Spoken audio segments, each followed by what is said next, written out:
Le 13 décembre 2006, Danelle Balingi, championne du monde de course extrême, a entrepris sa course habituelle de 2 heures sur les sentiers familiers de Moab. 52 heures plus tard, son nom était connu de tous les services de secours de l'Ouest américain et son histoire de survie allait devenir légendaire. Entre ces deux moments, une chute allait se produire qui allait non seulement briser ses os, mais aussi toutes les notions de ce dont la volonté humaine et la loyauté canine sont capables. Mais le plus incroyable ne se produisit pas au moment du désastre, mais lorsque tout espoir de sauvetage avait pratiquement disparu. Danelle Balingi était précisément le type d'athlète que l'on qualifie d'indestructible. À 35 ans, elle avait accumulé une série de victoires qui relevèrent de la science-fiction, quadruple championne du marathon de Pikes Peak, détentrice du record de l'ascension des 54 sommets du Colorado de plus de 4200 mètres en 14 jours, triple championne du monde de course de fond. Le magazine Sports Illustrated l'a désignée meilleure athlète féminine du monde. Elle était quelqu'un qui transformait la douleur en énergie, qui trouvait la force là où les autres ne voyaient que le vide. Pour elle, il n'y avait pas d'obstacles insurmontables, seulement ceux qui demandaient plus de temps et d'efforts. Le matin du 13 décembre 2006 a commencé comme des milliers d'autres. La routine habituelle d'une athlète professionnelle, email aux sponsors, plan d'entraînement pour les clients et tâches ménagères. À 10 heures, la partie professionnelle de la journée était mise en suspens. Des problèmes avec les locataires et le principal plaisir de la journée l'attendaient. Danelle a chargé Taz dans une Ford Ranger blanche cabossée avec un kayak sur le toit. Ce chien de 3 ans, croisé entre un berger allemand et un golden retriever qu'elle avait recueilli dans un refuge alors qu'il n'était qu'un chiot, était le partenaire d'entraînement idéal. Son énergie débordante correspondait parfaitement à son mode de vie. Un arrêt chez Burger King pour un petit déjeuner manqué. Sandwich au poulet, frites, café. Taz a eu sa part, comme toujours. Les nuages étaient bas au-dessus des rochers rouges de Moab, créant un temps frais parfait pour courir. Le plan était simple. Une boucle de 13 km le long de sentiers familiers. Commencer par le sentier Hamasbach, très apprécié des cyclistes. Tourner avant d'atteindre le sommet de Mesa et marcher le long de la route oubliée Minschwipper. Descendre dans un canyon caché et retourner au camion. Danelle a laissé son téléphone dans la voiture avec son portefeuille. Elle n'a dit à personne où elle allait. Pour une course de 2 heures sur un terrain familier, cela semblait être une précaution inutile. Elle a mis une bouteille d'eau, 2 sachets de gel énergétique à la framboise, un lecteur MP3 et un bonnet de douche dans son sac banane au cas où il ferait froid. Un équipement léger pour un jogging léger. Les décisions qui allaient de s'avérer fatidiques dans les heures à venir ont été prises en toute confiance dans leur sécurité. Danelle s'est garée au départ du sentier Hamasbach, mais ne s'est pas arrêtée là. Elle connaissait trop bien l'itinéraire, peut-être trop bien pour sa propre sécurité. La décision de rouler encore un demi-kilomètre jusqu'au parking rudimentaire au bord de la falaise semblait être un moyen judicieux de gagner du temps. C'était un léger ajustement à leur plan habituel qui aurait dû réduire le temps total de course de quelques minutes. Taz a sauté du camion avec son enthousiasme habituel, prêt pour l'aventure. En 3 ans d'entraînement ensemble, il avait appris à lire son humeur et ses plans. Course à pied, randonnée, kayak, il était prêt à tout. À 12h15, ils se sont mis en route le long d'un réseau de sentiers creusés dans la roche désertique comme d'anciennes artères. Personne ne les vit disparaître parmi les rochers rouges. La première heure se déroula parfaitement. La respiration de Danelle restait régulière, son rythme confortable. Elle parcourut 8 km, but la moitié de son eau et se sentait en pleine forme. Taz courait à ses côtés, sprintant parfois devant elle puis revenant à ses côtés, un jeu familier qui faisait partie du plaisir de leur séance d'entraînement ensemble. Tout indiquait qu'il s'agissait d'une course de routine parmi des milliers d'autres avant elle. L'ascension de la pente familière commença comme d'habitude. Danelle empruntait le même itinéraire qu'elle avait déjà pris des dizaines de fois auparavant. Les rochers étaient humides de la rosée du matin, avec une fine couche de glace scintillant par endroits. Elle était consciente du danger, faisait attention et vérifiait chaque pas. Pour une athlète de son calibre, de telles conditions étaient un défi familier nécessitant une attention particulière, mais ne représentant pas de menace sérieuse. À 13h20, son pied droit a posé sur ce qui semblait être un sol solide. Sous une fine couche de lichen se cachait de la glace noire, invisible, traîtresse, impitoyable. Son pied a glissé instantanément. Danelle a essayé de retrouver son équilibre, mais les débris volcaniques sous ses pieds se sont transformés en un piège glissant. Chaque tentative pour s'agripper ne faisait qu'accélérer sa glissade. La pente longeait ici le bord même de la falaise. La largeur du passage sûr ne dépassait pas 1,5 m. Elle seule savait ce qui s'était passé dans les secondes fatidiques qui suivirent. La glissade se transforma en chute. Le vol libre fut remplacé par une série de chocs contre les corniches rocheuses. 19 mètres de descente à travers 3 terrasses consécutives, chacune 3 à 7 mètres plus basse que la précédente. Le silence qui suivit le rugissement des rochers qui tombaient ne fut rompu que par de faibles sons provenant des profondeurs du canyon. Des sons qui allaient changer la vie de nombreuses personnes et prouver que le lien entre les humains et les animaux peut surmonter tous les obstacles. Les premières secondes après avoir heurté la corniche rocheuse apportèrent un étrange sentiment de soulagement. Danel resta immobile et vérifia rapidement son corps, un rituel enseigné à tous les athlètes de l'extrême. Le bras droit répond. La jambe droite bouge. Le bras gauche va bien. La jambe gauche répond. Aucun engourdissement dans la colonne vertébrale, aucun brouillard noir dans son esprit. Sa première pensée fut encourageante. Je ne suis pas morte. Je ne suis pas paralysée. Taz la rejoint le premier, haletant après avoir descendu la pente raide. Ses yeux bruns étaient remplis d'inquiétude, mais il ne comprenait pas l'ampleur de ce qui s'était passé. Il l'a reniflé, a gémi doucement et a essayé de lui lécher le visage. Pour lui, ce n'était qu'un malheureux incident qui serait bientôt oublié. Sa tentative de se lever dissipa instantanément son optimisme initial. Une douleur explosive lui traversa le bassin avec une telle force qu'elle vit des étincelles blanches devant ses yeux. Ses jambes refusaient de supporter son poids, fléchissant comme si elles s'étaient transformées en appendices incontrôlables. La deuxième tentative donna le même résultat. La troisième. La quatrième. À chaque fois, la même agonie, à chaque fois, une incapacité totale à se tenir debout. La prise de conscience vint lentement mais inévitablement. Quelque chose à l'intérieur s'était brisé. Pas une déchirure musculaire, pas une contusion, mais quelque chose de fondamental qui avait transformé son corps, auparavant instrument parfait, en obstacle à sa survie. Danel s'allongea sur une étroite corniche de 4,5 mètres de large et accepta sa nouvelle réalité. Elle ne pouvait pas marcher. Elle se trouvait à 5 km du sentier le plus proche et personne ne savait où la chercher. La décision de ramper jusqu'au sentier principal fut prise sans alternative. Danel commença son douloureux périple peu après midi. La descente de 9 mètres jusqu'au fond du canyon lui prit une éternité. Chaque centimètre exigeait la coordination de son genou droit pour se propulser et de ses 2 bras pour traîner sa jambe gauche inutilisable. La douleur dans son bassin s'intensifiait à chaque mouvement, laissant présager de graves lésions internes. Au fond du canyon, elle vérifia le contenu de son sac banane. Ses ressources étaient maigres, un sachet de gel énergétique à la framboise, un bonnet de douche et 2 comprimés d'ibuprofène. Elle avala immédiatement les comprimés qu'elle fit passer avec le reste de l'eau de sa bouteille. Le voyage se poursuivit sur du sable froid, des buissons épineux et des plaques de neige qui lui brûlaient les paumes. Le fond du canyon répondait à chaque effort par des rochers déchiquetés et une cruauté indifférente.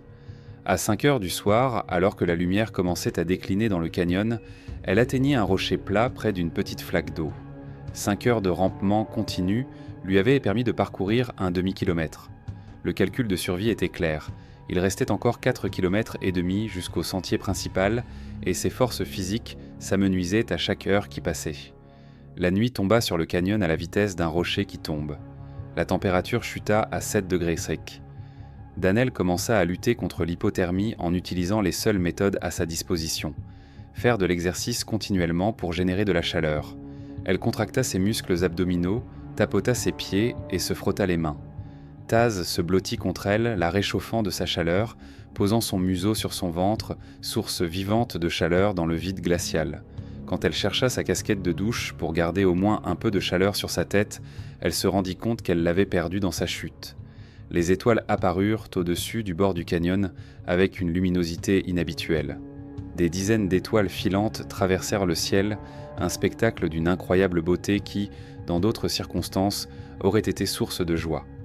À présent, cela ne servait qu'à lui rappeler sa propre insignifiance face à un univers indifférent. Ce même soir, alors que Danel luttait pour rester au chaud au fond du canyon, une alerte d'un tout autre genre se préparait à Moab. Dorothy Rossignol était assise dans la cuisine de sa petite maison, observant une scène inhabituelle. La maison de son voisin était éclairée pour la 2e nuit consécutive. Les rideaux n'étaient pas fermés et un ordinateur portable continuait à briller d'une lumière bleue à travers la fenêtre. À 76 ans, Dorothy avait suffisamment d'expérience pour distinguer une absence normale d'un événement alarmant. Mais sa principale préoccupation était l'absence de Taz. Ce chien croisé de 3 ans faisait partie intégrante de sa routine quotidienne. Chaque jour, il sautait par-dessus la clôture métallique basse, grattait à la porte avec la persévérance d'un facteur et recevait 2 biscuits pour chien. Il en mangeait un sur place et emportait l'autre chez lui comme un trésor. Cette routine n'avait jamais été interrompue, jusqu'au mercredi 13 décembre. Danelle voyageait souvent pour participer à des compétitions ou à des camps d'entraînement. Lorsqu'elle était absente, Dorothy vérifiait le courrier et surveillait la maison pour s'assurer que les tuyaux ne gèlent pas. C'était une aide normale entre voisins dans une petite ville. Mais Danelle l'avertissait généralement lorsqu'elle partait, fermait la maison à clé et éteignait les lumières. Le fait que les lumières soient restées allumées pendant 2 nuits consécutives était anormal. Au matin du 14 décembre, l'alarme s'était transformée en une décision d'agir. Dorothy a composé un numéro à Evergreen dans le Colorado, celui des parents de Danelle. La conversation allait être brève, mais ses conséquences allaient en déclencher une série d'événements qui allaient finalement déterminer l'issue du drame qui se déroulait à 49 km de la ville. L'aube du 14 décembre a apporté l'illusion d'une amélioration. Taz jouait avec un bâton qu'il avait trouvé, remuant la queue et affichant une énergie qui fit sourire Danelle. Pour lui, un nouveau jour signifiait de nouvelles opportunités et son optimisme était contagieux. Elle mangea son seul gel énergétique, essaya de remplir sa bouteille à partir d'une flaque d'eau, mais constata que l'eau était gelée. Le bouchon de la bouteille l'aida à briser la fine croûte. La tentative de reprendre la marche vers le sentier révéla l'étendue des blessures. Lorsque Danelle a essayé de se rouler sur le côté pour se mettre à 4 pattes, une nouvelle vague de douleur a traversé son corps. Son cri a résonné sur les parois du canyon. Taz lui a léché le visage, mais cela n'a pas aidé. Elle a réessayé avec le même résultat. Son corps refusait catégoriquement toute position autre que horizontale. Ses cris à l'aide ont commencé désespérément et ont continué pendant des heures. Sa voix rebondissait sur les parois rocheuses, créant l'illusion d'une réponse, mais se dissolvait ensuite dans le vide. À midi, il était clair que personne ne l'entendrait. Le canyon était trop éloigné des routes principales, trop caché pour les voyageurs occasionnels. Des changements physiques commençaient à être visibles. Son corps commençait à enfler, en particulier au niveau de l'abdomen. Une bosse dure se formait sous la peau, signe d'une hémorragie interne que Danelle reconnut grâce à sa formation médicale. Son état empirait d'heure en heure et il restait de moins en moins de temps pour obtenir de l'aide. Le comportement de Taz avait également changé. Il avait cessé de s'allonger à côté d'elle pour se réchauffer, préférant tourner autour d'elle avec une anxiété croissante. Il disparaissait régulièrement pendant de courtes périodes, puis revenait avec une anxiété encore plus grande dans les yeux. Les animaux sentent souvent l'approche de la mort avant les humains, et leur comportement devient un signe alarmant indiquant que les méthodes de survie habituelles pourraient ne pas suffire.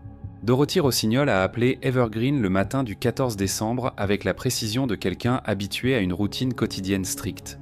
Gary et Peggy Balinji ont écouté la description de cette situation inhabituelle.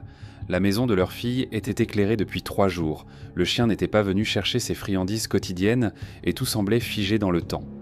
Les parents connaissaient le penchant de Danelle pour les voyages d'entraînement spontanés. Néanmoins, les paroles d'un voisin âgé les ont incités à passer une série d'appels téléphoniques anxieux. Les amis et collègues de Danelle ont donné une réponse unanime. Personne ne connaissait ses projets, personne n'avait reçu de message et personne ne s'attendait à la voir participer aux prochaines compétitions. Le soir du 14 décembre, ses parents avaient contacté la police de Moab. Officiellement, le délai pour déclarer une personne disparue n'était pas encore écoulé, mais la combinaison des circonstances exigeait qu'on s'y intéresse. Le détective Craig Shamway, du département de police de Moab, a reçu l'affaire le matin du 15 décembre comme une simple vérification de bien-être. 4 années d'expérience dans une ville remplie de touristes extrêmes et d'amateurs d'aventure lui avaient appris à ne pas paniquer prématurément. La maison était ouverte et la voiture avait disparu. Ce genre de situation se produisait chaque semaine. Mais lorsque Shamway eut fini de remplir les papiers et se rendit en voiture à la maison des Danelle sur Cliffview Drive, son instinct professionnel se réveilla. L'inspection de la maison confirma les dires de Dorothy. Les lumières étaient allumées, les rideaux ne bougeaient pas et l'ordinateur portable était toujours allumé. Tout indiquait une interruption soudaine de l'activité habituelle. Shamway se rendit en voiture à Sovereign Trail, mais en vain. puis il se produisit quelque chose qu'il décrivit plus tard comme une intuition professionnelle inexplicable. Le sentiment de savoir où chercher le camion de Danell le conduisit à un parking isolé à Canyonlands. Une Ford Ranger blanche avec un kayak sur le toit était garée exactement là où son intuition l'avait conduit. Au matin du 3e jour, l'état physique de Danell avait atteint un point critique. Elle ne pouvait plus faire d'exercice régulier pour générer de la chaleur. Ses jambes ne répondaient plus à ses ordres de taper contre le rocher. Ses mains tremblaient de faiblesse et de froid. Le gonflement sous sa peau continuait de s'étendre, indiquant une hémorragie interne continue. Le temps devenait compté. Sans soins médicaux, il ne lui restait que quelques heures, un jour tout au plus. C'est alors que s'est produit ce qu'elle décrira plus tard comme une expérience mystique. Une voix, qui n'était ni la sienne, ni celle d'un être humain, mais clairement perceptible, lui a ordonné de continuer à bouger. « Continue à taper des pieds », lui ordonna cette voix sans parole. Danell n'était pas une personne religieuse qui croyait au surnaturel, mais la source de cet ordre intérieur semblait extérieure. Elle obéit, se forçant à continuer à taper faiblement sur le rocher. Ses pensées dérivèrent vers les personnes qu'elle ne reverrait peut-être jamais. Ses parents à Evergreen ne savaient toujours pas qu'elle avait disparu. Ses coéquipiers, avec lesquels elle avait partagé des victoires et des défaites dans des courses extrêmes. L'homme de Leadville qu'elle avait rencontré quelques semaines auparavant lors d'une course en raquette. Leur relation commençait tout juste à se développer, mais dans son délire de mort, il représentait un avenir perdu, une famille qui ne serait jamais. Les pensées les plus douloureuses concernaient les mots qui restaient non dits, les déclarations d'amour qui restèrent dans son cœur, les appels téléphoniques reportés à plus tard, les câlins qui semblaient être garantis le lendemain, la perspective de mourir seule, sans avoir la possibilité de dire au revoir, transformait la douleur physique en agonie émotionnelle. Le soir venu, elle avait pris une décision qui exigeait les derniers vestiges de sa rationalité. « Tu dois partir, Taz », murmura-t-elle à son chien. « Tu dois trouver de l'aide. » C'était une tentative désespérée d'envoyer son seul compagnon à la recherche de personne, même si les chances de succès semblaient minces. Le comportement du chien a radicalement changé le 3e jour.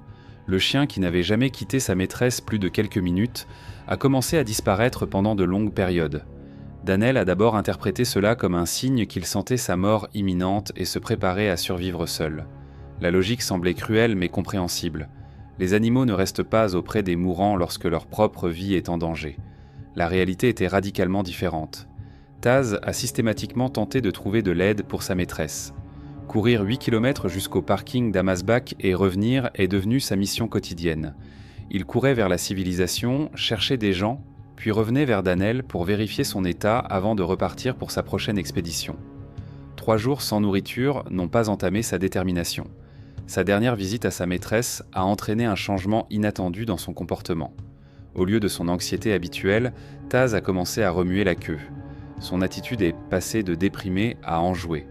Il regardait vers la sortie du canyon avec le regard d'un chien qui connaît un secret important. Danell, à demi inconsciente à cause de la perte de sang, ne pouvait pas interpréter ces signaux. Mais Taz a senti ce que les sens humains avaient manqué. Le bruit des moteurs de VTT au loin, des voix qui résonnaient sur les parois rocheuses, des odeurs portées par le vent provenant d'un grand groupe de personnes équipées. L'opération de sauvetage avait commencé et il était le seul à le savoir. La dernière course jusqu'au parking serait la plus importante de sa vie. Cette fois-ci, l'objectif ne serait pas de rechercher des personnes, mais d'amener celles qui avaient déjà été retrouvées à l'endroit où sa maîtresse était en train de mourir. Le 15 décembre à 14 h, le service de recherche et de sauvetage du comté de Grant s'est réuni sur le parking d'Amasbach. 12 sauveteurs expérimentés, dirigés par John Marshall, ont étudié les cartes de la région et planifié les zones de recherche. La découverte du camion a permis de réduire la zone de recherche à quelques kilomètres carrés de terrain accidenté.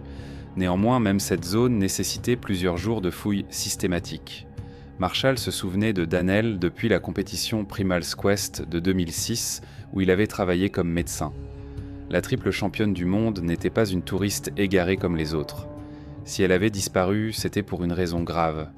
Après 2 jours passés à basse température, l'opération de recherche s'était transformée en une course contre la montre, où chaque heure de retard réduisait les chances de la retrouver vivante. L'apparition d'un chien sur le parking a d'abord été perçue comme une distraction. Le chien de taille moyenne, de race mixte, courait entre les membres de l'équipe, aboyant et essayant d'attirer l'attention, mais refusait d'être attrapé. Le projet de l'emmener à la fourrière a changé lorsque quelqu'un a suggéré un lien avec l'athlète disparu. La description correspondait à Taz. La décision de Marshall a déterminé l'issue de l'opération. N'essayez pas d'attraper le chien. Suivez-le. Taz a immédiatement adopté un comportement qui a convaincu les sauveteurs expérimentés de croire à l'incroyable. Il a couru vers la ville, s'est assuré d'attirer l'attention du plus grand nombre de personnes possible, puis a brusquement changé de direction et s'est dirigé vers le canyon. Bejo Gerhardt, un vétéran de 60 ans ayant travaillé sur les pentes volcaniques et formé comme pisteur par le US Marshal Service, a été chargé de suivre le chien sur un quad. Ce qu'il allait découvrir dans la demi-heure qui suivait allait entrer dans l'histoire comme l'un des sauvetages les plus spectaculaires de l'histoire du comté de Grant et prouver que le lien entre les humains et les animaux peut transcender les frontières entre la vie et la mort. À 15h38, le 15 décembre, Bejo Gerhardt a arrêté son quad au bord d'une corniche rocheuse et a regardé en bas. Ce qu'il a vu l'a bouleversé. À une profondeur de 300 mètres, sur une corniche rocheuse étroite, gisait une silhouette immobile vêtue d'une veste rouge. À côté d'elle était assis Taz, le museau posé sur sa poitrine. La scène était à la fois tragique et touchante. Un homme et un chien qui avaient été passés 3 jours ensemble à lutter pour survivre dans des conditions où la plupart des gens n'auraient pas tenu un jour. « Je suis si heureuse de vous voir », murmura Dannel tandis que Gerhardt descendait vers elle à l'aide d'un système de cordes improvisé. Des larmes coulaient sur ses joues, les premières émotions en 52 heures qui n'étaient pas liées à la douleur ou au désespoir. « Je suis heureux que vous puissiez dire cela », répondit le sauveteur de 60 ans, évaluant rapidement son état. Elle était consciente et capable de parler, mais les signes d'un traumatisme grave et d'hypothermie étaient évidents. Gerhardt agit avec la précision professionnelle acquise au cours de décennies d'opérations de sauvetage. Il enveloppa son corps dans un sac de couchage épais et lui mit des gants isolants pour protéger ses mains contre d'autres gelures. D'une main, il tenait une radio pour transmettre les coordonnées et appeler un hélicoptère médical. De l'autre, il la faisait parler pour l'empêcher de perdre conscience. Chaque minute était cruciale. Taz a accueilli son sauveteur avec l'enthousiasme d'un chien qui avait enfin accompli sa mission. Il a léché la main de Gerhardt, remué la queue et montré un soulagement presque humain dans son intensité. « Vous avez un sacré bon chien », a déclaré Gerhardt en regardant l'animal dont l'intelligence et la loyauté venaient de sauver une vie humaine. L'hélicoptère est arrivé 50 minutes après le premier contact. À ce moment-là, 4 autres membres de l'équipe étaient arrivés sur le lieu du sauvetage, transformant une opération solo en une action coordonnée. Dannel a été hissé dans les airs dans un sac de couchage, s'accrochant à la conscience mais vivante. Le combat pour sa vie était enfin terminé, mais l'histoire de son rétablissement ne faisait que commencer. L'étendue des blessures découvertes à l'hôpital St. Mary's de Grand Junction a choqué même les médecins expérimentés. Son bassin était fracturé à 4 endroits, 3 vertèbres étaient endommagées et elle avait perdu un tiers de son volume sanguin total à cause d'une hémorragie interne. La plupart des personnes présentant des blessures de ce type ne survivent pas plus de 24 heures, a déclaré le chirurgien en chef. Vous avez tenu 52 heures dans des conditions qui tuent des personnes en bonne santé en une nuit. L'opération de 6 heures pratiquée le 19 décembre dans un établissement médical de Denver a consisté en une reconstruction complète de la région pelvienne à l'aide de plaques de titane et de multiples vis. Les chirurgiens ont travaillé avec la précision d'orfèvre, reconstituant la structure osseuse à partir de fragments. Le pronostic restait prudent. Les médecins ne pouvaient garantir qu'elle serait capable de marcher, et encore moins de reprendre sa carrière sportive professionnelle. Le moment le plus émouvant a eu lieu pendant le tournage de l'émission Today. Dannel a retrouvé Taz dans sa chambre d'hôpital devant les caméras de télévision. Le chien, qui n'avait pas revu sa maîtresse depuis son évacuation par hélicoptère, a manifesté une joie proche de l'extase. La scène des retrouvailles a fait pleurer l'équipe de tournage et les millions de téléspectateurs qui avaient suivi l'histoire du sauvetage. Son rétablissement s'est transformé en un marathon de volonté. 3 mois en fauteuil roulant, puis un déambulateur, des béquilles et enfin des pas autonomes. Dannel a abordé sa rééducation avec la même approche méthodique qui avait fait d'elle une championne du monde. Chaque exercice, chaque pas en avant était planifié et exécuté avec une précision scientifique. 10 mois après sa chute, elle a terminé le semi-marathon de Moab. Son temps était loin de ses performances habituelles et sa boiterie était visible. Néanmoins, le fait qu'elle ait participé avait une signification symbolique. Les spectateurs lui ont réservé une ovation debout qui a duré plusieurs minutes. pour beaucoup de personnes présentes, c'était la preuve que la volonté humaine peut surmonter n'importe quelle limitation physique. Taz a reçu le prix National Hero Dog Award de l'American Society for the Prevention of Cruelty to Animals, société américaine pour la prévention de la cruauté envers les animaux, et a fait l'objet de nombreux documentaires et livres pour enfants. Son histoire a été utilisée dans des programmes de formation à la recherche et au sauvetage comme exemple de la manière dont les animaux peuvent participer activement aux opérations de sauvetage. Mais pour Danelle, toutes ces récompenses et cette reconnaissance étaient secondaires par rapport au simple fait que, lorsqu'elle était seule dans le moment le plus sombre de sa vie, Taz ne l'avait pas abandonnée. En 2011, Danelle est devenue directrice du Moab Trail Marathon et a inclus le site de sa chute dans le parcours officiel de la course.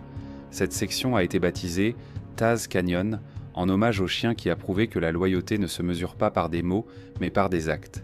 Chaque année, le jour de la course, 2 sauveteurs de l'équipe d'origine, dont John Marshall, travaillent à un poste de secours situé près de l'endroit où Danelle a été retrouvée. L'histoire s'est terminée par son mariage avec Bessé Lapred, l'homme de Leadville auquel elle avait pensé pendant ses heures les plus sombres. Ils ont 2 fils. La famille a ouvert un petit restaurant à Moab, qui est devenu un lieu de rencontre pour les athlètes et les amateurs de plein air. Danelle continue de participer à plusieurs compétitions par an, mais désormais, les courses sont combinées à des vacances en famille. Dans une interview accordée en 2018, elle a déclaré « Je pensais que j'allais mourir dans ce canyon. Aujourd'hui, j'ai une famille merveilleuse et une vie incroyable. Je ne sais pas tout sur la façon dont j'ai survécu ni pourquoi, mais je suis sûr d'une chose. Parfois, le salut vient à 4 pattes. » L'histoire de Danelle et Taz nous incite à réfléchir à des choses que nous négligeons souvent. Connaissons-nous vraiment les animaux qui vivent à nos côtés ? Sont-ils capables de prendre des décisions conscientes qui nous semblent purement humaines ? Et si Taz avait mieux compris ce qui se passait que nous ne le pensons ? Et si son comportement pendant ces 3 jours n'était pas instinctif, mais un véritable plan de sauvetage ? Et si les chiens sont capables de telles choses, que sous-estimons-nous d'autres dans le monde qui nous entoure ? Avez-vous des animaux de compagnie préférés ? N'hésitez pas à partager vos impressions à leur sujet dans les commentaires, ce sera intéressant à lire. N'oubliez pas de liker si vous avez aimé l'histoire. Merci d'avoir regardé. À bientôt.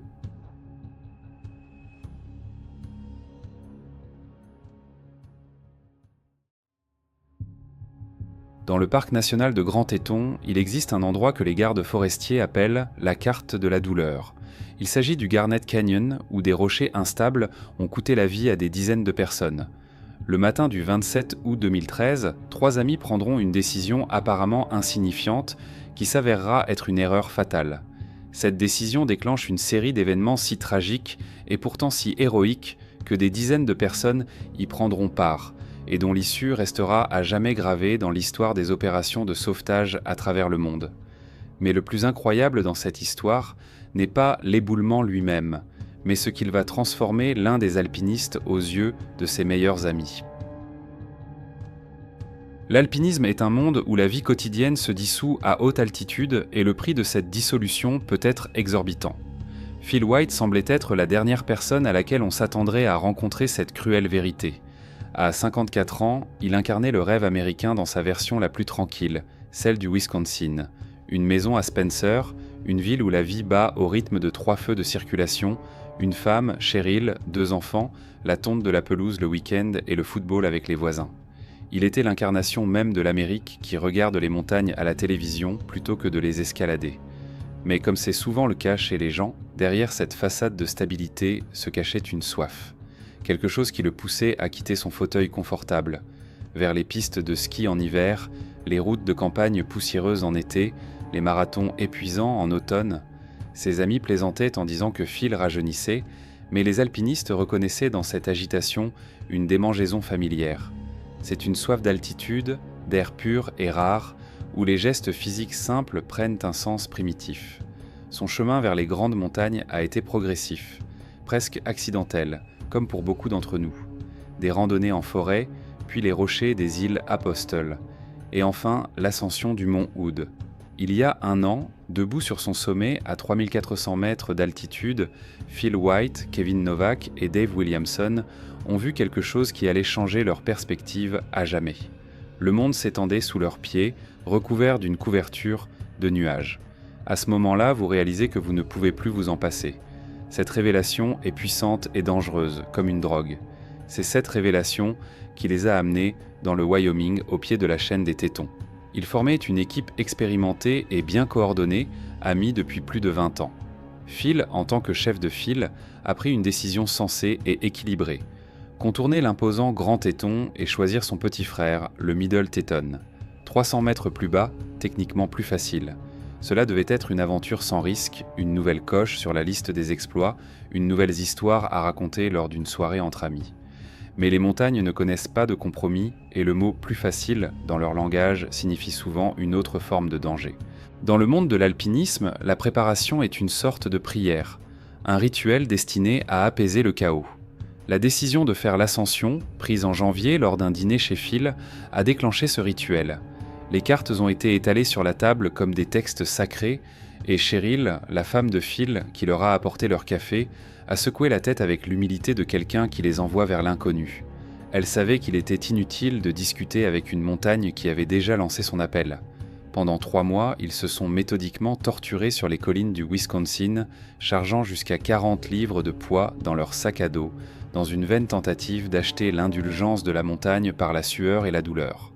Les rôles ont été attribués. Phil était le stratège, Kevin était responsable de l'équipement et Dave étudiait les itinéraires.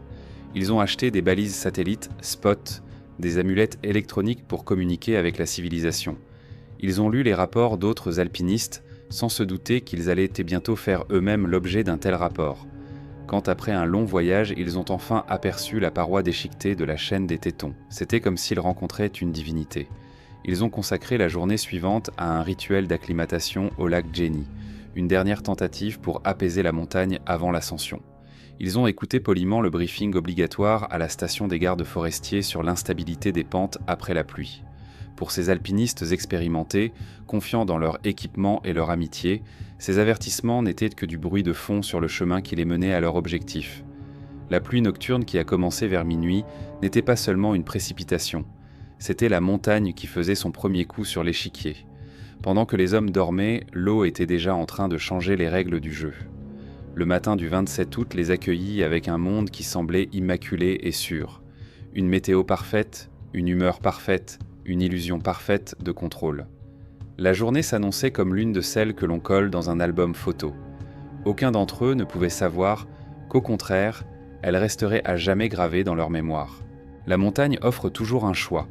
Le plus souvent, il s'agit de choisir entre le chemin long et éprouvé et le chemin court mais tentant. Une demi-heure après avoir quitté le camp, ils arrivèrent à une telle bifurcation. Devant eux, comme une cicatrice sur la pente, s'étendait un large éboulis, un chemin aussi droit qu'une flèche menant au pied du Middle Téton. À droite, le sentier principal serpentait entre des affleurements rocheux dans une longue et fastidieuse traversée. En alpinisme, l'efficacité frôle souvent l'excès de confiance. Phil s'arrêta et son regard trahissait le calcul froid d'un leader expérimenté et non l'excitation d'un novice. L'éboulis était raide, à environ 40 degrés, mais le soleil avait séché sa surface 1 heure auparavant. Mouillé après la pluie nocturne, le sentier principal semblait beaucoup plus dangereux. Les rochers glissants ne pardonnent pas les erreurs. Le raisonnement était imparable.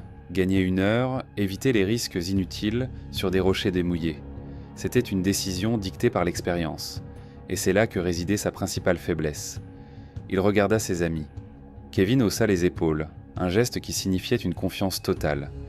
Dave avait déjà levé son appareil photo à la recherche du bon angle.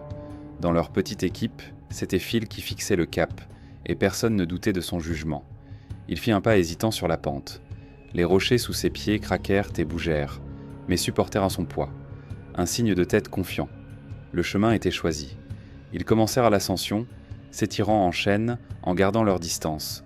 Chaque pas était un mouvement mesuré, une petite victoire sur la gravité. Mais le silence qui les entourait n'était pas normal. Ce n'était pas une absence de bruit, mais sa suppression. Il n'y avait ni oiseaux, ni insectes. C'était comme si toute vie dans le canyon s'était cachée, sachant quelque chose qu'ils ignoraient là. Et 22 minutes plus tard, Phil le sentit. Les rochers sous ses pieds n'étaient plus un sol solide. Elles flottaient, coulaient comme un liquide épais et lourd. Il se figea, écoutant les battements de son cœur, et à ce moment-là, la montagne décida que le moment était venu. Le premier bruit était trompeusement inoffensif. Un bruissement discret et sec, comme si quelqu'un avait jeté une poignée de gravier sur un toit en fer. De quelque part au-dessus d'eux, les premières pierres roulèrent, rebondissant et cliquetant. Tous trois se figèrent, levant instinctivement la tête. À une centaine de mètres au-dessus d'eux, une vague de poussière grise descendait la pente. Leurs esprits étaient encore en train d'analyser la situation, mais leurs corps agissèrent déjà. Ils se dispersèrent sur les côtés comme des quilles. Kevin et Dave se précipitèrent vers la droite, vers la sécurité d'une corniche rocheuse. Phil sauta vers la gauche, trouvant refuge dans une niche peu profonde au pied d'un énorme rocher. Des rochers de la taille d'un poing s'abattaient déjà sur leurs casques et leurs sacs à dos. Le bruissement se transforma en un rugissement, rappelant celui d'un train de marchandises descendant une pente. Phil se plaqua contre le rocher, se couvrit la tête de ses mains et pria tous les dieux auxquels il n'avait jamais cru. Le torrent passa. 30 secondes, peut-être une éternité. Tout redevint silencieux. L'air était chargé de poussière, impossible à respirer. Il toussa et jeta un coup d'œil dehors. Ses amis sortaient également de leur abri. Leurs regards se croisèrent à travers le voile de poussière. Kevin cria quelque chose en pointant vers le haut, mais le bourdonnement dans ses oreilles couvrit ses paroles. Ils avaient réussi. Ils avaient survécu. Et à ce moment de soulagement, la montagne frappa un véritable coup. Ce n'était pas un son. C'était une secousse de la terre elle-même, un grondement grave et guttural provenant de l'intérieur de la roche. C'était comme si la montagne, qui avait retenu la tension en elle pendant des siècles, avait enfin pris une profonde et mortelle inspiration. Toute la pente au-dessus d'eux commença à bouger. Mais ce n'étaient plus des pierres. C'étaient des fragments de roches, des rochers de la taille de réfrigérateurs, de voitures, qui se détachaient de leur nid séculaire, tombèrent dans les airs avec une facilité incroyable et dévalèrent la pente. Un mur de roches, de poussière et de terreur pure, haut de 5 étages. Il n'y avait même pas le temps de crier. Dave et Kevin plongèrent derrière leur corniche. Phil se précipita vers son rocher, mais se rendit compte que la niche était trop petite. Il essaya de se fondre dans la roche, de ne faire qu'un avec elle. Il réussit à voir le premier monstre de la taille d'une voiture voler à quelques mètres de lui, heurter le rocher en dessous et exploser en 1000 morceaux. Puis le monde disparut. Le rugissement devint absolu, envahissant tout le reste de l'univers. La terre fut secouée de convulsions. Et à travers ce chaos, du coin de l'œil, Phil ne vit pas le rocher lui-même, mais seulement son ombre qui le recouvrait entièrement. Il ne la vit pas tant qu'il la sentit. Comment le monde au-dessus de lui s'assombrissait, comment le ciel tombait sur le sol. Et sa dernière pensée ne fut pas pour sa femme ou ses enfants. Ce fut une pensée simple et assourdissante. C'est donc ainsi que cela se passe. Le silence qui suivit fut plus terrifiant que le rugissement lui-même. Absolu, surnaturel, comme si la montagne, ayant accompli son œuvre, avait coupé le son dans le monde entier. Dave se pressa contre le rocher, sentant la légère tremblement de la terre s'atténuer dans ses os. Il se força à ouvrir les yeux. Le monde était blanc. Un épais voile de poussière suffocant avait transformé la matinée lumineuse en un crépuscule fantomatique. La visibilité était limitée à quelques pas. Un cri rauque pour Kevin s'échappa des lèvres de Dave. La réponse vint de très près, confirmant qu'au moins eux deux étaient toujours là. Un bref moment de soulagement, ils étaient vivants, fut immédiatement remplacé par une nouvelle vague d'horreur.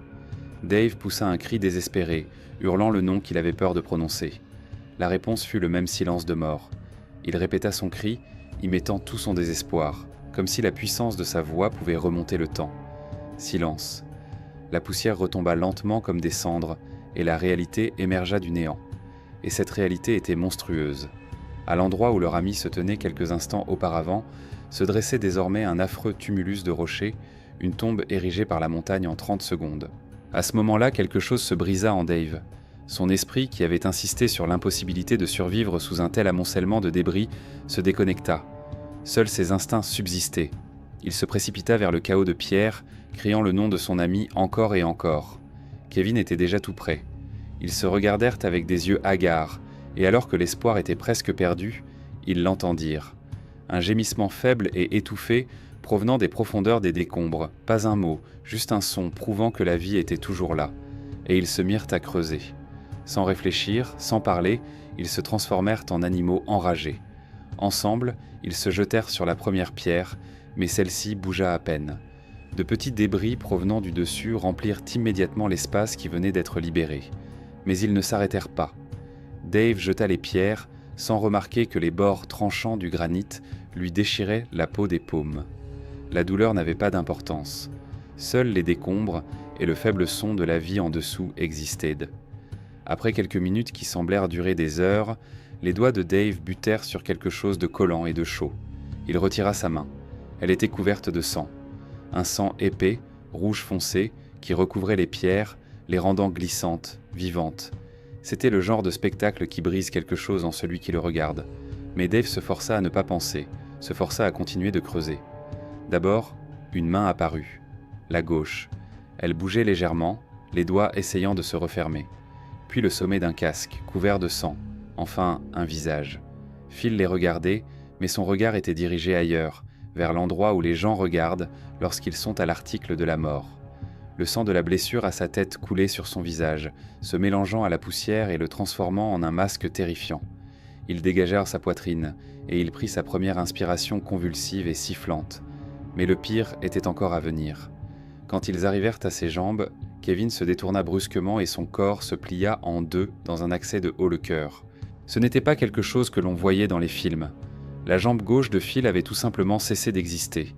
Le pantalon était déchiré et l'os blanc et pointu de la cuisse en dépassait à un angle anormal. Le tibia était tordu sur le côté, défiant toutes les lois de l'anatomie. Le sang ne jaillissait pas comme dans une hémorragie artérielle, mais suintait par pulsations épaisses et régulières de la plaie déchirée. Dave, qui avait suivi des cours de premiers secours, réalisa avec une sorte d'horreur détachée que l'artère était probablement intacte. Mais cela ne le réconfortait guère. Phil essaya de baisser les yeux pour voir ce qu'il en restait. Dave lui pressa instinctivement la main sur la poitrine. « Ne regarde pas, Phil, ne regarde pas. » Phil ferma les yeux et des larmes coulèrent sur son visage ensanglanté. Mais ce n'étaient pas des larmes de douleur, c'étaient des larmes d'adieu. À ce moment précis, à 3000 mètres d'altitude, sous un ciel bleu indifférent, Phil White disait adieu à la vie qu'il connaissait, aux montagnes, au marathon, à la simple capacité de marcher sur la terre. Ils le sortirent de sa prison de pierre, et son cri qui s'échappa lorsqu'ils déplacèrent ses os brisés résonna dans le canyon, un long son solitaire d'une douleur absolue. Le choc commençait déjà à se faire sentir. Malgré le soleil brûlant, le corps de Phil tremblait de frissons. Dave sortit sa balise satellite Spot. Il appuya sur le bouton SOS. Une petite LED verte clignota, un fragile signe d'espoir envoyé dans le vide infini. Il ne leur restait plus qu'à faire la chose la plus terrifiante qui soit. Attendre. Et regarder leur ami s'éteindre. Dans une situation extrême, l'esprit s'accroche à toute possibilité d'agir, à toute illusion de contrôle. Après avoir déterré Phil, Dave et Kevin sont passés du mode panique au mode survie, s'accrochant à toute possibilité d'agir. Kevin a coupé les sangles de son sac à dos et a fabriqué un garrot de fortune, qu'il a serré au-dessus de la cuisse de Phil, désormais en piteux état. Pas trop serré pour ne pas tuer complètement la jambe, mais suffisamment pour ralentir la fuite de la vie. Dave a transformé ses bâtons de randonnée et du ruban isolant en attelle pour son bras cassé. Il s'agissait d'actions désespérées et improvisées, une dernière tentative pour imposer sa volonté au chaos et gagner un peu de temps pour son ami. Mais le corps de Phil avait déjà commencé son périlleux voyage. Choc. Lèvres devenant bleues sous le soleil éclatant. Un tremblement incontrôlable le secouait, même si le granit autour de lui était déjà chaud. Ils l'ont allongé, ont glissé un sac à dos sous ses pieds et l'ont couvert de toutes les vestes qu'ils avaient, mais le froid venait de l'intérieur. C'était le froid de la mort. Dave savait que leur tentative pathétique pour l'aider ne faisait que retarder l'inévitable. Le salut ne pouvait venir que du ciel, sous la forme d'un hélicoptère. Il sortit à nouveau son téléphone, et à ce moment-là, comme pour se moquer de lui, la montagne lui offrit un miracle. Une seule barre de signal, faible et vacillante. Il composa le 911, levant la main vers le ciel comme pour faire une prière. La voix du répartiteur à l'autre bout du fil était lointaine, déformée par les parasites, une voix venue d'un autre monde, où les gens boivent du café dans des bureaux. Dave cria dans le combiné, couvrant le bruit du vent, crachant des mots clés, Garnet Canyon, chute de pierre, blessure grave. Il dicta les coordonnées, les répéta, puis le fragile fil qui les reliait à la civilisation fut rompu. La décision fut prise instantanément. Elle était difficile et il n'y avait pas d'autre alternative. Quelqu'un devait descendre. Laisser Kevin seul avec Phil mourant était impensable, mais rester ensemble signifiait signer l'arrêt de mort de leur ami. Dave donna à Kevin sa balise Spot et, le regardant dans les yeux, lui donna une seule instruction, clairement, syllabe par syllabe.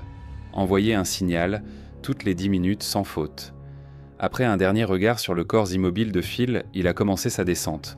Ce n'était pas un mouvement, mais une chute contrôlée, une course désespérée sur une pente d'éboulis vivante. Sans penser au risque, poussé par l'image de son ami ensanglanté, il a dévalé la pente. Après 22 minutes de folie, les poumons en feu, il les a vus. 2 randonneurs sur le sentier.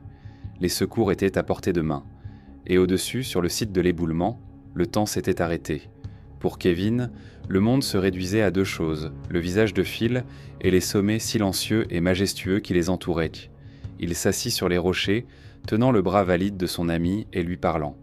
Il parlait sans cesse, sans savoir si Phil pouvait l'entendre. Il a construit un pont de mots, essayant de garder Phil de ce côté-ci. Il a parlé de chez eux, de la façon dont ils riraient de cette histoire dans 1 an, en buvant une bière dans le jardin. Il a décrit la tarte aux pommes que Cheryl préparerait à leur retour. Ces mots étaient la seule arme qui lui restait contre le silence envahissant. Phil n'était conscient que par intermittence. Dans ces moments de lucidité, il regardait Kevin et lui posait des questions calmes et effrayantes. La jambe, Kevin dut mentir. De l'eau, mais il ne pouvait pas avaler. Une fois, il prononça très clairement le nom de sa femme, et dans ce seul mot, il y avait tellement d'amour et de douleur que Kevin eut l'impression que son propre cœur se brisait. Le soleil montait de plus en plus haut, transformant le canyon en un four de pierre. Mais Phil continuait à trembler. Kevin vérifia son pouls, rapide, faible comme le battement d'un oiseau capturé. Le sang continuait de suinter à travers le bandage de fortune. 1 heure passa, puis une autre. Toutes les 10 minutes, Kevin appuyait sur le bouton de la balise, envoyant un appel silencieux vers le ciel.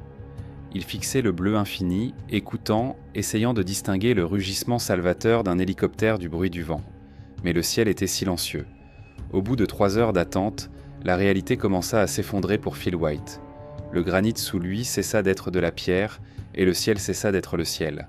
Son cerveau, privé d'oxygène et inondé de toxines dues au choc, s'accrochait désespérément à d'autres mondes, plus sûrs. Il parlait à Cheryl qui semblait être assise à côté de lui et appelait les noms des enfants qui jouaient quelque part derrière le rocher voisin. Kevin a essayé de le ramener à la réalité, mais Phil le regardait sans le voir, ses yeux voyant ce qui était inaccessible aux vivants. Et puis la douleur est arrivée. Le mur d'adrénaline s'est effondré, et la douleur, tel un prédateur libéré, s'est accrochée à lui. C'était un feu blanc, dévorant, qui le brûlait de l'intérieur. Son cri n'était pas celui d'un être humain, mais simplement celui d'une créature vivante en agonie, suppliant que tout cela s'arrête. Et au sommet de cette agonie, tout est soudainement devenu silencieux. Phil a ouvert les yeux et dans ceux-ci se trouvait une clarté effrayante et inhumaine. Il a regardé Kevin droit dans les yeux et son regard était une acceptation calme de sa propre condamnation à mort. Kevin n'a rien pu répondre, il a seulement serré sa main plus fort. Puis, d'une voix calme, dénuée d'hystérie, Phil a commencé à faire ses adieux, d'abord à Cheryl, une déclaration d'amour finale et directe. Puis à ses enfants, ne pas avoir peur des montagnes, mais être plus sages et plus prudents que leur père. Il parlait comme on le fait lorsqu'on fait le bilan de sa vie, disant qu'il pouvait maintenant voir sa cuisine baignée de soleil à Spencer. Il pouvait voir son père, décédé 10 ans auparavant, debout un peu plus loin, qui l'appelait. Pour Kevin, c'était le signe le plus effrayant. Dans le monde des alpinistes, tout le monde connaît ces histoires. Lorsqu'une personne blessée commence à voir des êtres chers disparus, cela signifie qu'elle a déjà franchi la ligne d'un pied. À ce moment précis, au bord du précipice, alors que Phil était prêt à lâcher la main de Kevin et à répondre à l'appel de son père, quelque chose se produisit. Une rébellion inexplicable et primitive s'éleva en lui. Peut-être était-ce le souvenir d'une promesse faite à sa femme, ou l'image de la robe de bal de sa plus jeune fille, ou peut-être était-ce simplement l'entêtement d'un homme qui avait couru des marathons toute sa vie et qui n'avait pas l'habitude d'abandonner. Il serra la main de Kevin avec une force inattendue, presque convulsive. Son regard se recentra. Un son rauque et guttural s'échappa de sa gorge. Pas un mot, mais un pur déni. Refus. C'était un refus de mourir ici et maintenant, dans cet amas de rochers. Kevin vit le désespoir laisser place à la rage dans les yeux de son ami. C'était la rage de la vie qui refusait d'abandonner.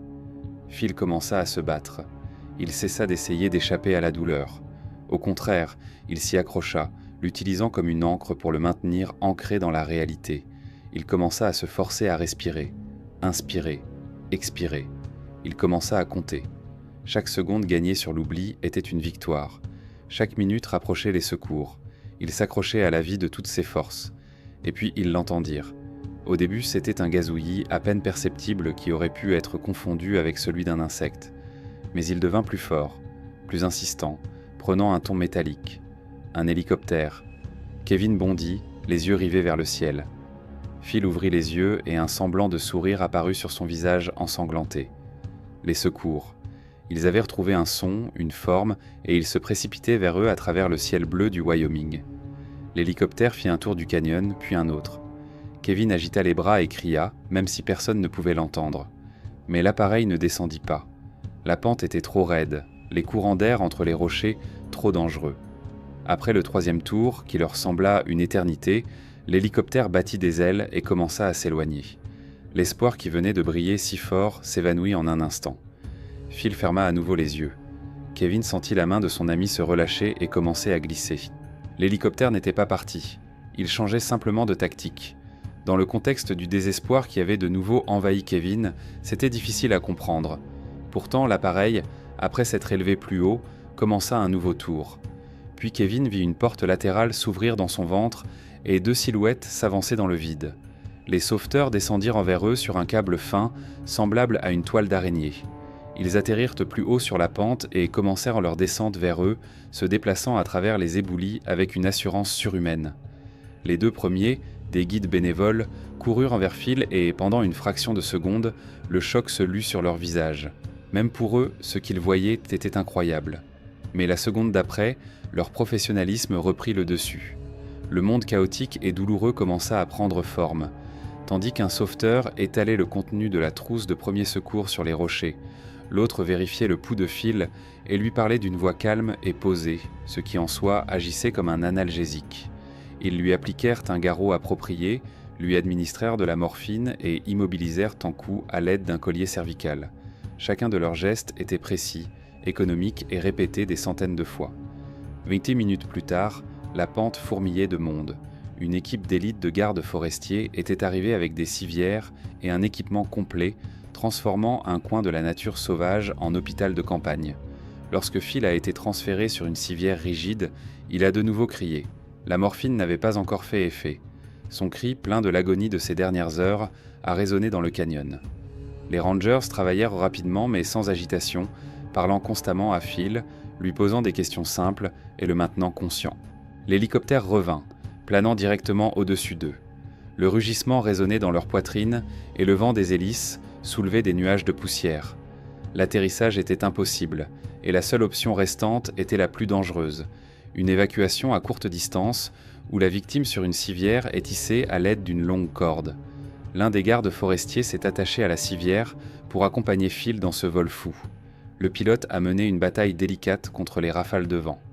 Lorsque la corde a été fixée, Phil a ouvert les yeux et a vu le visage calme et concentré du sauveteur juste devant lui. Puis le sol a disparu sous ses pieds. Ce fut un vol surréaliste, cauchemardesque. Il était suspendu à une corde de 30 mètres, se balançant impuissant entre le ciel et les rochers qui avaient failli le tuer. Le vent secouait la civière, la faisant tourner, et chaque rafale lui causait une nouvelle bouffée de douleur. Malgré l'agonie, il s'accrochait à la voix calme du garde forestier à son oreille. Ces mots étaient un mantra, le seul point d'ancrage dans le chaos, une promesse que tout serait bientôt terminé. Les 12 minutes de vol lui ont semblé une éternité. Lorsque la civière a atterri à la station de secours à 12h13, une armée de médecins l'attendait déjà, prête à se mettre au travail. Phil entendait leur voix comme à travers l'eau. Ils énuméraient rapidement dans leur propre langue la longue liste de ses blessures, presque mortelles.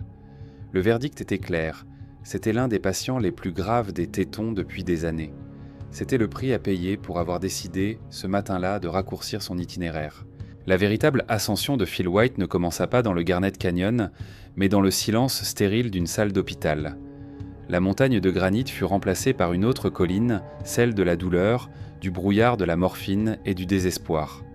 4 opérations en 2 semaines transformèrent son corps, autrefois instrument de conquête des sommets, en une fragile construction de tiges de titane.